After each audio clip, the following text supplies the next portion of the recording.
Hai, Assalamualaikum warahmatullahi wabarakatuh. Ketemu lagi dengan saya, Widya Kusumawardani. Nah, pada video kali ini saya akan membahas materi yang ada di kelas 8 ya, khususnya di bab 3, yaitu mengenai proses penyusunan peraturan perundang-undangan. Nah, materi ini yang bagian pertamanya sudah saya upload beberapa hari yang lalu. Jadi pastikan sebelum kalian menonton ataupun mempelajari materi yang ada di dalam video kali ini, kalian sudah mempelajari video sebelumnya dulu ya, supaya kalian tidak gagal paham. Nah, seperti biasa sebelum kita mulai ada yang harus kalian sediakan, yaitu kalian harus menyediakan buku dan pena. Nah, ini dia yang harus kalian sediakan ya. Jadi, saat saya menjelaskan materi yang ada di dalam video ini, kalian bisa mencatat menggunakan buku dan pena yang sudah kalian sediakan. Sampai sini paham ya? Langsung aja kita mulai. Sebelum kita mulai, jangan lupa berdoa menurut agama dan kepercayaan kalian masing-masing. Nah, ini dia proses pembentukan peraturan perundang-undangan. Nah, sebagaimana yang kita ketahui bahwa di dalam peraturan perundang-undangan itu ada strukturnya ya, atau ada stratanya. Nah, di dalam proses peraturan perundang-undangan yang memiliki kedudukan yang paling tinggi itu diduduki oleh UUD 1945. Nah, bagaimana proses pembentukan UUD 1945? Kita akan bahas pada video kali ini. Jadi, lembaga yang berhak untuk membuat ataupun merubah UUD 1945 ini adalah MPR. Ya, MPR merupakan lembaga negara yang berwenang untuk mengubah dan menetapkan UUD. Nah, bagaimana syarat yang diperlukan dalam proses mengubah dan menetapkan UUD ini? Kita bahas ya. Jadi, tata cara perubahan UUD 1945 yang pertama, kalau ada inisiatif untuk melakukan suatu perubahan ya, perubahan itu harus diajukan sekurang-kurangnya 1/3 dari seluruh jumlah anggota MPR. Kalau yang menyetujui untuk melakukan perubahan terhadap UUD 1945 ini sudah cukup dari 1/3, maka kita bisa melanjut ke tahap yang kedua. Tapi kalau yang menyetujui untuk dilakukannya perubahan ini kurang dari 1/3 ini, maka UUD 1945 itu tidak bisa dilakukan suatu perubahan ya, karena syarat yang pertama ini dia tidak terpenuhi. Jadi kalau sudah terpenuhi, sudah cukup 1/3 anggota yang setuju untuk melakukan suatu perubahan, kita bisa lanjut ke syarat yang nomor 2 ya. Nah, ini dia syarat yang kedua. Syarat yang kedua, perubahan itu harus dihadiri sekurang-kurangnya 2/3 anggota MPR. Ya, jadi tadi kan kita udah setuju nih mau melakukan perubahan. Nah, saat perubahan itu mau dilakukan, mau dirumuskan ataupun mau dibahas ya, orang yang harus menghadiri rapat tersebut harus berjumlah sekurang-kurangnya 2/3. Nah, kalau yang mendatangi proses untuk mengubah UUD itu sudah 2/3 dari anggota MPR, kita bisa lanjut ke syarat yang terakhir ya. Tapi kalau kita kurang dari 2/3 yang hadir, maka tidak bisa untuk dilakukan perubahan ataupun perubahan tersebut tidak bisa disetujui. Kalau sudah masuk ataupun sudah genap, sudah cukup 2/3 anggota MPR yang hadir, maka kita bisa lanjut ke syarat yang nomor 3. Yaitu perubahan itu harus disetujui sekurang-kurangnya 50% plus 1 anggota MPR. Jadi kalau yang menyetujui UUD 1945 ini hanya 40% misalnya, jadi ini tidak bisa dilakukan proses penyetujuan ya, ataupun tidak bisa diketok palu seperti itu, karena syarat yang nomor 3-nya itu kurang. Yaitu jadi kalau mau disetujui harus ada persetujuan 50% plus 1 anggota MPR. Ya, sampai sini kalian harus pahami, jangan kebalik ya. Kalau diajukan itu dia 1/3, kalau dihadiri 2/3, kalau disetujui 50% plus 1 ya. Nah, ini dia sering keluar di dalam soal, maupun soal USBN, soal UTS, ataupun soal kenaikan kelas ya. Pastikan kalian jangan kebalik antara jumlah yang diajukan, jumlah yang dihadiri dengan jumlah yang disetujui. Nah, kita lanjut. Yang kedua yaitu adalah TAP MPR atau kepanjangannya Ketetapan MPR. Nah, TAP MPR ini merupakan produk hukum dari MPR dan MPRS saat masih berkedudukan menjadi lembaga negara tertinggi. Ya. Nah, TAP MPR ini memiliki kekuatan hukum yang mengikat ke dalam dan yang mengikat keluar. Nah, kalau kalian perhatikan struktur lembaga negara, jadi pada saat ini, saat sesudah diamandemen, itu MPR kedudukannya sudah sejajar dengan lembaga-lembaga negara yang lain. Nah, kedudukan MPR memiliki kedudukan tertinggi itu dia saat sebelum diamandemen. Jadi, untuk sekarang itu TAP MPR sudah tidak ada lagi. Tapi, ada beberapa peraturan dari TAP MPR ini yang masih kita gunakan gitu ya.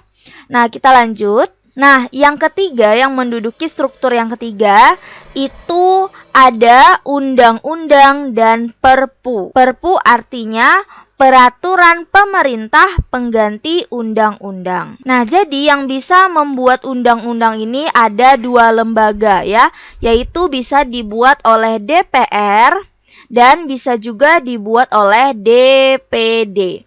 Nah, kita bahas dulu ya yang bagaimana prosesnya jika undang-undang ini dibuat oleh DPR. Nah, yang pertama, DPR itu mengajukan rancangan undang-undang kepada Presiden.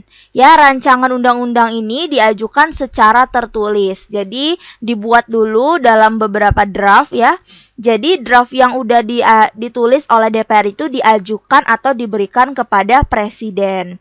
Nah, yang kedua, Presiden itu menugasi menteri terkait untuk membahas rancangan undang-undang bersama DPR. Jadi kalau misalnya undang-undang itu dibuat mengenai undang-undang tentang ekonomi, jadi menteri yang terkait yaitu adalah Menteri Perekonomian, ya kan? Nah, jadi Menteri Perekonomian itu membahas mengenai rancangan undang-undang ini bersama DPR. Selanjutnya yang ketiga, jika DPR dan Presiden menyetujui, maka rancangan undang-undang ini akan disahkan menjadi undang-undang. Sampai situ ya. Jadi pihak yang terlibat dalam proses pembuatan undang-undang ini yaitu adalah DPR, selanjutnya Presiden, selanjutnya Menteri yang terkait. Nah, ini dia yang terlibat dalam proses pembuatan undang-undang jika undang-undang itu diajukan oleh DPR. Sekarang kita masuk bagaimana proses pembuatan undang-undang jika undang-undang itu diusulkan oleh DPD. Nah, ini dia caranya. Yang pertama, DPD itu mengajukan rancangan undang-undang kepada DPR. Nah, kenapa kepada DPR, tidak langsung kepada Presiden? Karena satu tingkat yang lebih di atas dari DPD ini adalah DPR. Ya, nggak mungkin kan DPD langsung memberikan rancangan undang-undang itu kepada Presiden, berarti dia sudah melewati satu tingkat lembaga yang ada di atasnya, seperti itu. Nah, selanjutnya DPR ini membahas rancangan undang-undang tersebut melalui alat kelengkapan DPR. Yang ketiga, DPR mengajukan rancangan undang-undang tersebut kepada Presiden. Jadi, setelah dibahas sama DPR, kalau DPR merasa itu bagus ya, jadi DPR itu mengajukan usulan yang dibuat sama DPD ini tadi kepada Presiden. Nah, diajukannya itu juga secara tertulis. Selanjutnya, Presiden menugasi menteri terkait untuk membahas rancangan undang-undang bersama DPR. Sama seperti yang di atas ini tadi, menteri yang terkait ini menteri yang berdasarkan kepada isi atau subjek dari undang-undang itu ya. Kalau undang-undang itu mengenai undang-undang ekonomi, berarti menteri yang terkait yaitu Menteri Perekonomian. Selanjutnya yang terakhir, jika DPR dan Presiden menyetujui, maka rancangan undang-undang itu akan disahkan dan menjadi undang-undang yang akan berlaku di dalam masyarakat. Mengenai Perpu ini ya, Perpu ini dikeluarkan oleh Presiden. Nah, bagaimana dan kapan Presiden mengeluarkan Perpu? Perpu ini dikeluarkan jika terdapat sesuatu hal yang dalam keadaan genting istilahnya ya. Jadi yang bisa membatalkan undang-undang ini adalah Presiden dengan cara mengeluarkan Perpu seperti itu. Jadi Perpu ini yang bisa mengeluarkan itu adalah hanya Presiden gitu ya. Selanjutnya kita bahas lagi mengenai peraturan pemerintah. Ya, peraturan pemerintah ataupun disingkat biasanya dengan PP. Peraturan pemerintah adalah peraturan perundang-undangan yang ditetapkan oleh Presiden untuk melaksanakan undang-undang sebagaimana mestinya. Proses penyusunannya yang pertama, perencanaan rancangan peraturan pemerintah itu disiapkan oleh kementerian atau LPNK. LPNK ini adalah lembaga pemerintah non-kementerian sesuai dengan tugasnya. Nah, khusus mengenai LPNK ini kalian akan membahasnya di kelas 2 SMA ya. Kalian akan jumpa materi yang khusus mengenai LPNK ini. Nah, selanjutnya yang kedua, penyusunan rancangan peraturan pemerintah ini dengan cara membentuk panitia antar kementerian atau LPNK.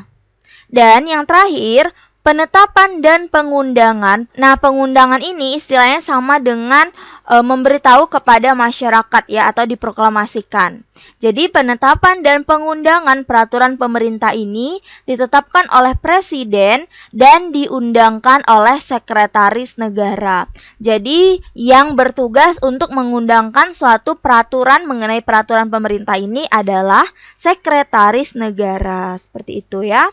Selanjutnya ada peraturan presiden. Nah, peraturan presiden adalah peraturan perundang-undangan yang ditetapkan oleh presiden untuk menjalankan perintah peraturan perundang-undangan yang lebih tinggi atau dalam menyelenggarakan kekuasaan pemerintah. Nah, proses penyusunannya, yang pertama, Presiden ini membentuk panitia antar kementerian atau LPNK oleh pengusul. Yang kedua, pengharmonisasian atau pembulatan dan penetapan konsepsi rancangan peraturan Presiden dikoordinasikan oleh menteri yang menyelenggarakan urusan pemerintahan di bidang hukum. Dan yang terakhir, pengesahan dan penetapan itu dilakukan oleh Presiden. Itu ya. Selanjutnya yang terakhir ada perda. Perda itu artinya adalah peraturan daerah.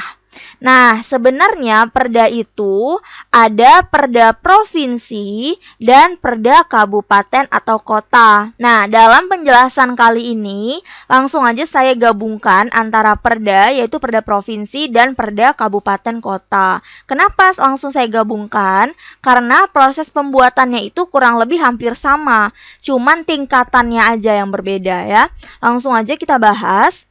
Nah, perda ini bisa dibentuk oleh DPRD ya, Dewan Perwakilan Rakyat Daerah dengan persetujuan gubernur atau bupati dan wali kota. Nah, perda ini dapat dibuat oleh DPRD atau gubernur atau bupati atau wali kota. Ya, jadi kalau di tingkat provinsi yang bisa membuat perda ini adalah DPRD dan gubernur. Dan kalau di tingkat kabupaten atau kota yang bisa membuat perda ini adalah bupati atau wali kota. Sampai sini paham ya? Nah, sekarang kita bahas proses penyusunan perda jika DPRD yang membuat perda tersebut. Yang pertama, DPRD mengajukan rancangan tersebut kepada gubernur kalau di tingkat provinsi dan kepada bupati atau wali kota kalau di tingkat kabupaten atau kota. Yang kedua, DPRD bersama gubernur kalau di tingkat provinsi, ataupun DPRD bersama bupati atau wali kota untuk tingkat kabupaten atau kota membahas rancangan perda yang diusulkan oleh DPRD tersebut. Nah, jika disetujui, rancangan perda ini akan disahkan oleh gubernur kalau di tingkat provinsi dan akan disahkan oleh bupati atau wali kota kalau di tingkat kabupaten atau kota. Seperti itu ya. Nah, selanjutnya, proses penyusunan perda jika gubernur untuk di tingkat provinsi ataupun bupati atau wali kota untuk tingkat kabupaten atau kota yang membuatnya. Nah, yang pertama, gubernur itu untuk tingkat provinsi dan bupati atau wali kota untuk tingkat kabupaten atau kota mengajukan rancangan perda kepada DPRD. Nah, DPRD bersama gubernur untuk perda di tingkat provinsi dan DPRD bersama bupati atau wali kota untuk tingkat perda tingkat kota itu membahas rancangan perda yang diajukan oleh gubernur atau wali kota tadi.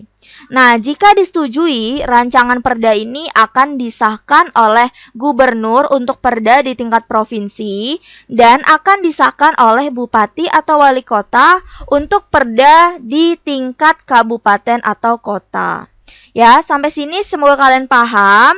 Mungkin sampai sini dulu informasi dan penjelasan materi yang bisa saya sampaikan. Untuk kalian yang masih ada pertanyaan ataupun kurang paham dengan penjelasan materi yang saya sampaikan kali ini, kalian bisa langsung tanyakan di kolom komentar atau bisa langsung kunjungi Instagram saya yang ada di kolom deskripsi jika kalian mau diskusi lebih lanjut. Nah, terakhir jangan lupa di like, komen, subscribe, dan di share ke seluruh sosial media yang kalian punya supaya kita bisa belajar bersama. Akhir kata saya ucapkan wabillahi taufik wal hidayah. Wassalamualaikum warahmatullahi wabarakatuh.